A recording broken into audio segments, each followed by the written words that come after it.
Hello internet friends, and welcome back to what is my personal favorite series on this channel, and that is diving deep into vintage clothing brands. Listen, I love my clothing reviews that I do, but nothing gets me more excited than thrifting some really good vintage items. And that is what this video is going to unpack. And let me just tell you, if you stick around long enough, there is quite possibly one of the best finds I have ever found in my entire thrifting career, and that's saying a lot. So stick around because it's a good one. Recently, I got a DM asking specifically for common brands that you can easily thrift or find online. And I thought from a vintage standpoint, that is actually a really good video to dive into, because I think there are some brands that you find consistently all throughout the thrift stores all across the United States. So without further ado, let's unpack some of my favorite vintage brands that I absolutely love, that I still get butterflies in my stomach every single time I find them at the thrift store.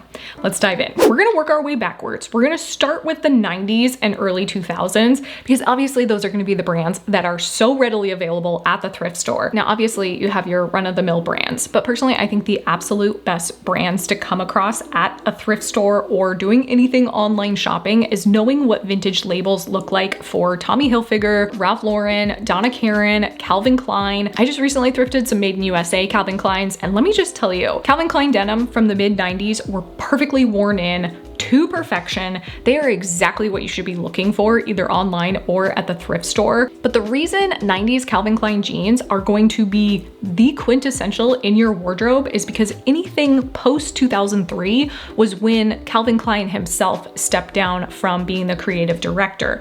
So 90s Calvin Klein is going to be iconic for that exact reason. It was made in USA and it was under his personal creative direction. So anything post 2003 is private equity years. Anything pre 03 is chef's kiss. Now, obviously Ralph Lauren is one of my personal brands to pick up no matter what, but I will always have a soft spot for Rugby Ralph Lauren. This brand is now defunct. I have talked about this brand so many times on my channel, so some of you already know just how obsessed with it I am. It was launched in 2004 and it did not last very long. It was discontinued in 2013, but the brand itself just didn't quite find its right audience. I think if this brand was launched now under a streetwear label, it would be probably one of the top defining brands of the time. It very much reminds me of what Louis Vuitton is now trying to do with their streetwear style. I do completely understand though why it failed. Not only did it not capture the audience that it was trying to capture, I think it also forced Ivy style in a time period that it just wasn't really something that people were looking for. And not to mention the price points were very high and it was going after an audience that was in their 20s to 30s. And I think trying to capture that in the time period that it did just didn't quite make sense. So does it break my heart that yes, it is a discontinued, defunct line? Yes, but I also completely understand why. We definitely have a tendency to put value in things that we instantly recognize. So a 100% silk Tommy Hilfiger dress is probably gonna be perceived way more valuable than something that is 100% silk, but you don't quite recognize the brand. But because there are so many diffusion labels out there are so many tiers of different labels. And I think the perfect example is Aritzia. When you go into an Aritzia store, you see all of these different labels, but they're all house brands within the same label. So you have Wilfred, you have Sunday Best, you have TNT. All these brands are very confusing, but it's just a way to target different types of audience members. So you have some people who are in their career years, and then you have some people that are in their loungewear phase. That's how they differentiate the target audience that they're trying to capture.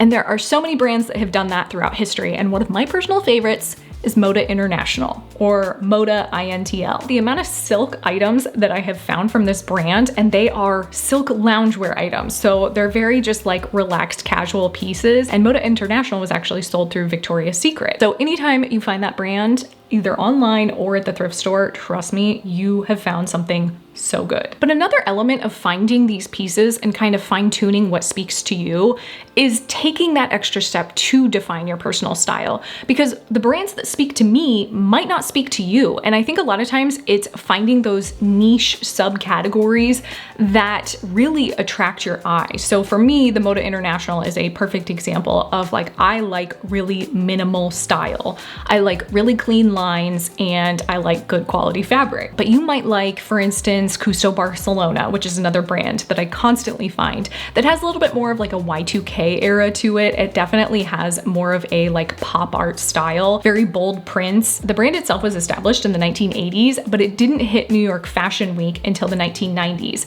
So that's why the Y2K era of Custo Barcelona is such a big deal out here, and you see it so often. And that's why I think it's so important, even though I can make as many lists as you want, sometimes narrowing down and niching down into your own personal style can really help you find these brands, because I can keep spewing out brands all day long, but it really comes down to the types of style that speaks to you. Now, if I had to pick a decade, as far as personal favorites when it comes to my brand lists, it would definitely be the 1980s. The 1980s saw such a crazy wave of the style was it was too much and too little all at the same time. It was so short-lived, but my goodness, some of the styles that came out of the 1980s is just, perfection. If you really like upscale quality, Talbots is where it's at, especially 1980s Talbots. I am so excited to do a full brand review of Talbots, and trust me, it is coming. I've had so many requests for it, but I think if you are thrifting Talbots, you already know that the quality lies within the vintage clothing. They hit peak quality in the 80s and 90s, but they went public in 1993 and private equity in 2012.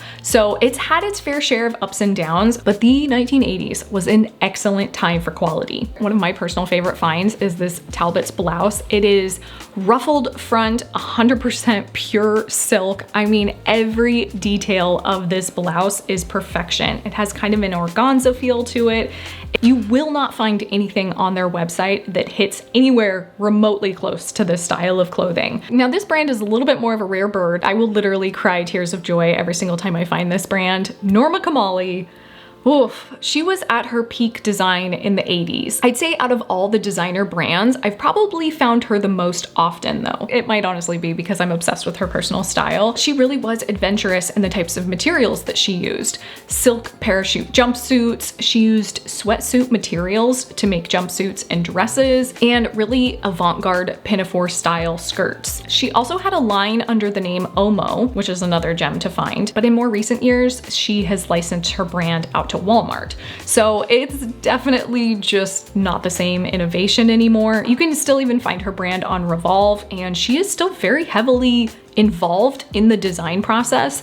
But yeah, 1980s vintage Norma Kamali is just some of the best pieces that you will find. And I want to give you another one of my personal tips that has served me very well over the years.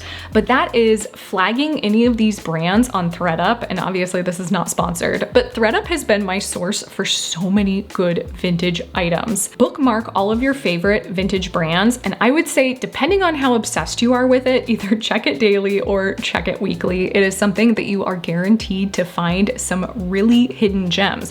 But it's also important to remember the type of styles that you're specifically looking for. So I have actually found 2 pinafore style skirts that she has designed through Thredup alone. Now, I'm sorry if anybody's gonna get mad at me that's vintage collectors that also uses this trick, but it truly is a good way to find some of these pieces that are a little bit more rare and harder to come across.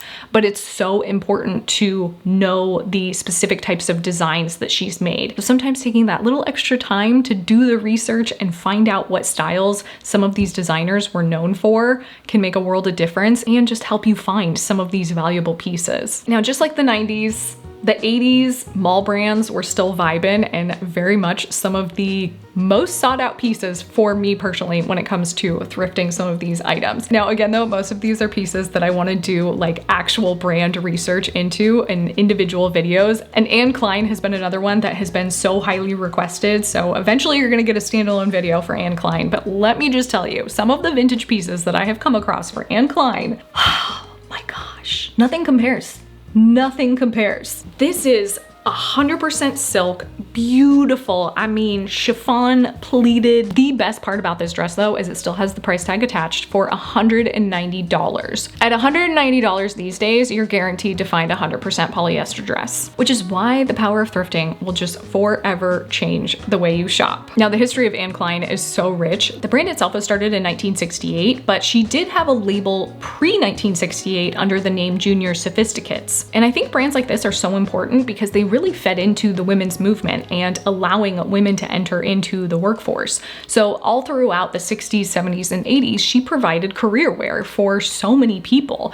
And I think that's why these brands really stand out to me, and just knowing the quality and what it stands for. In 1974 though, Anne Klein did pass away unexpectedly, but Donna Karan actually stepped in and took over the brand. You have so much rich history within that brand alone, and just knowing that Donna Karan used it as a stepping stone into creating her own brand is just such a fun legacy to kind of follow and understand. Yet again, let's dive into the 80s house brands of yesteryears. Saks Fifth Avenues, Bloomies, and Nordy's all had fantastic house brands that are so good to come across. One of my personal favorites that I find quite often, and I think it's because I have trained my eye to look for it, is Brass Plum. Brass Plum was a Nordstrom house brand. Also, another way to look at this is private labeling for the brand. In 1984, it was launched as a juniors line, but in the year 2000, they shortened it to BP. Not only is it the name of the department within the store, but they also sell their own house brand under the BP label. And this would not be a lauravonv video if I did not point out the fact something like this, which is 55% silk, 15% Angora,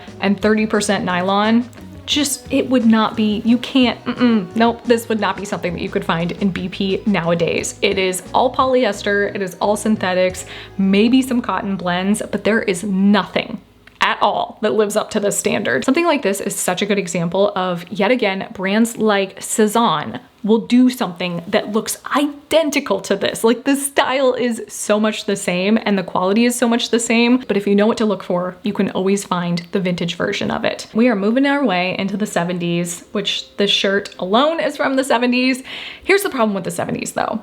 Things start to get really murky in the 70s. Pretty much everything was polyester. It is the same as what's going on in this decade, where the quality standards were just not there. You can still find some really fun pieces from the 1970s, but quality was a little bit questionable, okay? I don't have very many examples for this video, but some brands did still pack the punch. One of my personal favorites is Gunne Sax. Now, Gunne Sax is definitely getting harder and harder to find. Even though the brand is heavily linked to Jessica McClintock, you will oftentimes find the brand Gunne Sax by Jessica McClintock on the label, but the brand itself was established in 1967 by Eleanor Bailey and Carol Miller. It wasn't until 1969 that Jessica McClintock came on board. Jessica McClintock ended up buying out the company as a whole in the 80s, and then her son eventually came on board, which is when you start to see Scott McClintock very much involved in the brand. So now you have 3 labels that you want to keep an eye out for that span across all of these decades. You have 1970s Gunne Sax, you have 1980s Jessica McClintock, and you have 1990s Scott McClintock. I have a worsted wool jacket from Jessica McClintock in the 1980s that is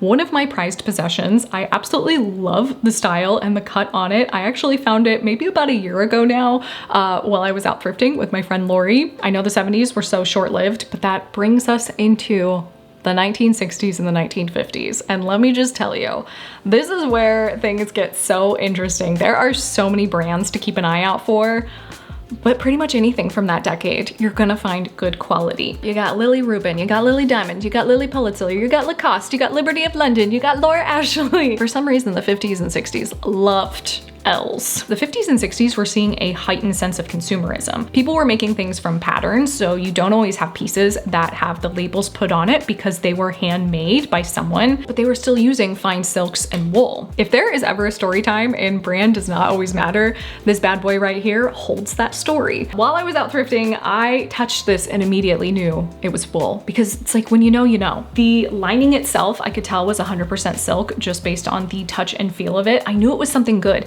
But then when I looked at the cut of it, I was getting even more excited because it had a very Dior new look to it. Dior's new look launched in 1947 and became a defining moment in post-World War II era. Most people in the fashion industry consider it groundbreaking and ahead of its time. Some people aren't as much of a fan of it. However you want to unpack it, it can be something that can be good or bad in women's fashion history. It's known for its fitted bodice and cinched waist. Now, if you've been following anything with J.W. Anderson's takeover of Dior, you will see that the new look era is coming back. So it was very much on my mind when I found this piece.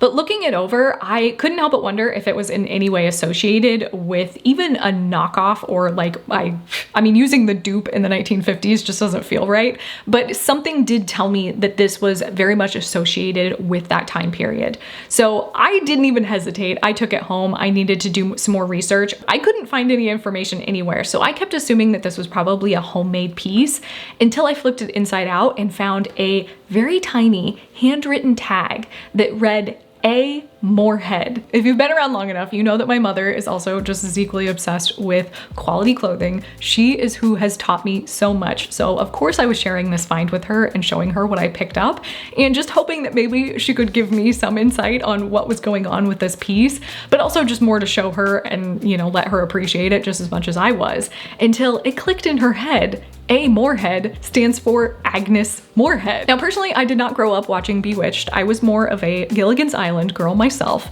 but I did end up doing extensive research into anything that Agnes Moorehead touched. I looked at her entire career until I came across the movie, The Story of Three Loves. And hidden within that movie, I found that jacket. It was such a cool moment to put everything together. And of course, again, thanks to my mom, this would not have been possible. I probably would have given up eventually, but it got even cooler when I looked into who the costume designer was for that movie. The lead costume designer was Helen Rose. She worked for MGM Studios as the costume designer all throughout the 50s and 60s. She designed a cocktail dress worn by Elizabeth Taylor and Cat on a Hot Tin Roof. She designed pieces for Grace Kelly, but the best part is, she designed Grace Kelly's wedding dress. So yet again, Princess Grace of Monaco keeps popping up in all of my historical videos. I don't know how it keeps happening. I know I'm obsessed with story on this channel, but I think that is just such a good reflection of why story matters, why historical context matters in so many of these pieces, because the value just goes up so much when you understand these things. Being able to link Agnes Moorehead to Helen Rose and realizing that I found a piece that was designed by the same person who made Grace Kelly's wedding dress. One of the most common complaints that I get on my channel is how hard it is to find good things at the thrift store. But I truly think it boils down to even doing the slightest bit of legwork to figure out what you have, what it is that you found. You can't always rely on current trends to build that perceived value. Value comes down to what it is that you create for yourself. It comes down to the fact that this is a piece that has lasted since the 1950s. And it also comes down to the fact that this just has such rich history in it. Now, obviously I don't have a certificate or any documentation to show 100% that this was made by Helen Rose, but I do have some screenshots that link it to the movie, and just the A. Moorhead alone I think says a lot. I know I have a handful of people that watch my content that work in television production and clothing design, so I just want to put this out there. If this is something that means anything to anybody, please send me a DM. I would absolutely love to find a way to get this jacket to you. Again, I think it comes down to perceived value, and I think to some people this is a very important piece of history, and I think it has a lot of context to it when it comes to how it was made, what type of fabric was used, the shape of it. All of those things can hold value in it. And I think if this went into the right hands, it would make me so much happier to know that. So I think the closeout lesson in this video is brand is not everything. Research is building your own value, because there are so many things out there that hold value. It's just all in the eye of the beholder. Maybe it's some defunct label from the 1990s that only existed in Victoria's Secret. There are so many good pieces still out there on the market. And as always, I highly encourage you to go thrifting and find some pieces for yourself. And if you are an online shopper, I hope I gave you some hidden gems on how to find these pieces online, because trust me, they're out there. And personally for me, the thrill of the hunt is what makes it all worth it. That is it for today's video. Thank you so much for hanging out with me. If you guys are new around here, I might have a couple extra videos for you right here, and I will see you in the next one. Bye.